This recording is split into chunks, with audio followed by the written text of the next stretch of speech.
Mbote balandi nyonso ya Info Sans Fil TV ezali bonga ya bino mama info nde aye tokoka kosola mwa muke na makambo oyo ezoleka na kati ya mboka na biso oyo ezali mwa ba polémique ezoleka mongo tolobelaka makambo mboka pe tokotaka na nyonso oyo etali divers bandeko na ngai po lokola yango ezali vraiment sur les réseaux de mikolo penza depuis mikolo nyonso ezoleka bandeko na ngai bino boyebi ezali koleka makasi makambo oyo etali famille ya papa na biso Koffi Olomide Mopao Mokonte toyebi ke nyonso wana ezali ba distraction ezali ba dongolo miso nde bazolinga te bana mboka bakoka kolandela makambo ya mboka kaka koya kobimisaka ba distraction oyo ezangi ntina mais ezali pe na sens soki tokoki kolobela yango na ndenge ya po éduquer nanu bana na biso bazali na poto awa pe na ba oyo bazali na Congo pamba te bango bazali kolandaka surtout ba oyo ezali kolobama oyo ezali koleka na bana oyo bazali na poto bandeko na ngai yango wana nga mama info na lobi il faut na tia mwa liloba na kati ya bamakambo oyo bandeko na ngai tomoni Diddy Stone azofinga azobwaka na ndenge osakana te azomanke mama leki na ye pamba te epa na biso babantu mwasi ya papa azali mama na yo ata botaki yo te azali mama soki azali ya muke mama leki soki azali ya mokolo mama kulu ntongo tomesana bongo tokola bongo tokolongola yango pete ti lelo kasi bango awa na poto babengaka ba belle mère ba marâtre babengaka bongo me biso oyo mpenza toyebi ndenge tokola tobengaka mama leki ou bien mama kuluto yango nazali koyeba sikoyo Cindy le cœur azali mama leki ya Diddy Stone alinga te soki Cindy le cœur abalana akoma soki mpe azali makango soki mpe nani ya papa na ye donc Diddy Stone oyo azali mwana ya Koffi Olomide na mama Alia il faut azala na respect epai ya Cindy le cœur pamba te Cindy le cœur azali mwasi oyo azali kopase baton na ye na papa na ye eza nde bongo epai na biso babantu bandeko na ngai façon oyo Diddy Stone azali komimonela asi akoli akomi soki ndenge nini mpona kofingaka Cindy le cœur ezali malamu te makambo mosusu il faut kobetaka yango kara pamba te wana ezali makambo ya baparent soki baparent mibale bazali kozwana bazali kobebana badivorce bakabwani bana ata bokokota yango na ndenge ya sese bokokota yango te bokakolata yango na nzoto koka ekoma lokola ezali likambo oyo penza ya yo komi lokola likambo na yo nde olati yango ya nzoto mama kuta tikali nsima bandeko na ngai ezali boye te yango wana banungunungu ekomi kobima bato mpe badongolo miso mpe bakomi kolobake papa na yo nde ayebaki yo moto ya liboso papa na yo nde amonaki nzela na yo liboso mpo na nini bamoni ete zuwa wana esi eleki emati niveau ezali lisusu na niveau ya normal te wana ezali ndenge bato mosusu bakomi deja koloba me biso bamama oyo bamama mpenza bamama sérieuse tolingi koyoka ata likambo wana ata moke te tolingi koyoka yango ata likambo ata moke te mpo likambo wana ekoka kosila il faut yo moko Diddy Stone okoka kobima makambo ya baparent nayebi te mpo na nini mama na yo mpe azotika yo okontinue kaka na buzoba ya boye kaka kofinga nyonso oyo kofingi Cindy le cœur ezali lokola oza komanke respect na bamama nyonso surtout na bamama oyo ya babwa noir surtout na bamama oyo bazali pembe te, pamba te yo omoni lokola mama na yo azali pembe, mama na yo lokola azali pembe, yo mpo ozali pembe, olobi alors Cindy Lecoeur lokola aza moto ya mwindo, donc azali mwasi kitoko te, bote ezali mpo na pembe te. Basi mosusu baza ya pembe baza mabe makasi, basi mosusu ya pembe mpenza me baza mpe mabe makasi, malamu kutu ozwa ya mwindo ya shokola ke okende kozwa oyo ya pembe. Bongo bandeko na ngai, mpo kosabote mutu oyo asaleli bino, asakrifie vi na ye Cindy wana, asakrifie vi na ye, yo mpo oyebi te tina nini atikala kaka na papa na yo, ntango mosusu papa na yo mpe aforsaka ye mwana, me yo oyebi yango te, me ozoya komikotisa na makambo oyo yo oyebi te. Soki mpe Cindy wana alobi abimisa oyo ezali na kati na motema na ye, ntango mosusu mpe na kati ya fami na bino bokozwa mpe problème mpe koyela bino. Po bomoni kaka mwana mwasi aye wana akangami wana, jeunesse ya Cindy Lecoeur wana nyonso apase yango na quartier latin, jeunesse na ye nyonso apase yango na quartier latin,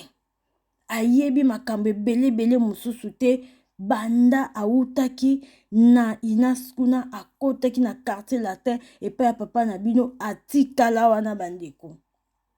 toza komona awa photo Didi Stone atie, azoloba ke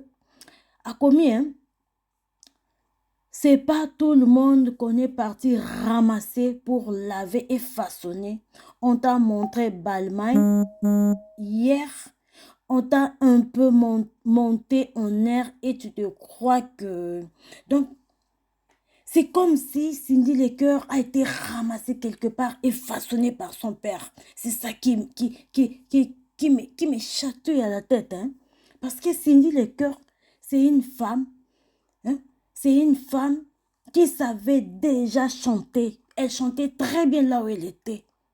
Et c'est ton père qui avait cherché Cindy Lecoeur pour le mettre, hein, pour l'engager dans le quartier latin. Puisqu'il avait vu quelque chose qui était en Cindy Lecoeur. Il avait vu quelque chose qui était en Cindy Lecoeur. Il avait vu les talents que Cindy Lecoeur a. Parce qu'elle n'était pas seule. Il y avait beaucoup de filles qui chantaient dans cet orchestre-là qui était à l'INAS, là, à l'Institut des Arts du Spectacle, Awassa, bien sûr, Awassa. Elle n'était pas seule. Il y avait beaucoup de femmes qui chantaient là-bas. Mais il avait choisi seulement Cindy Lecoeur. Donc, tu ne peux pas te permettre à venir dire devant les gens qu'on avait ramassé et façonné Cindy Lecoeur. Non. C'est au fur et à mesure que la personne grandit, nde mutu wana achangeaka. Mutu akoki kotikala kaka bongo te, ndenge abotama atikala kaka bongo ezalaka te. Quand tu grandis, tu grossis, tu deviens de plus en plus jolie. Et à un certain âge, la personne va s'effondrer encore. C'est comme ça la vie. Comme tu ne connais pas la vie, c'est pour cela, oza kofinga Cindy Lecoeur.